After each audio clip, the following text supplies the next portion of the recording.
Imagine une voiture qui roule avec de l'eau. Pas d'essence, pas d'électricité, pas de pollution. Juste de l'eau du robinet. Tu remplis ton réservoir et tu pars. Gratuitement. Alors dis-moi, pourquoi tu n'as jamais vu une telle voiture sur les routes? Est-ce parce que c'est impossible? Ou est-ce qu'il y a quelque chose qu'on ne veut pas que tu saches?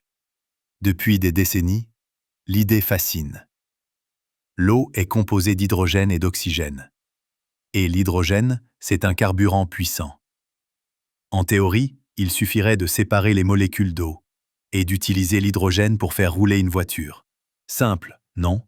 Mais entre le rêve et la réalité, il y a un gouffre. Dans les années 90, un homme a affirmé avoir trouvé la solution. Stanley Meyer.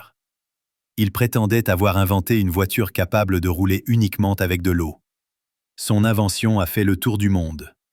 Avant de disparaître brutalement, Stanley Meyer est mort soudainement. Et certains disent qu'il a été réduit au silence. Depuis, d'autres inventeurs affirment eux aussi avoir trouvé le secret. Mais aucune de ces voitures n'a jamais roulé officiellement. Alors, qu'est-ce qui se cache derrière tout ça?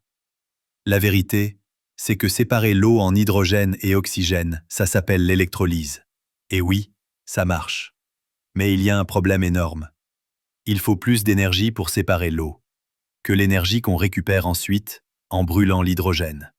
Autrement dit, c'est une équation perdante. C'est pour ça qu'aucune voiture n'a jamais roulé avec de l'eau pure. Par contre, des voitures à hydrogène existent bel et bien. Mais elles ne transforment pas l'eau du robinet.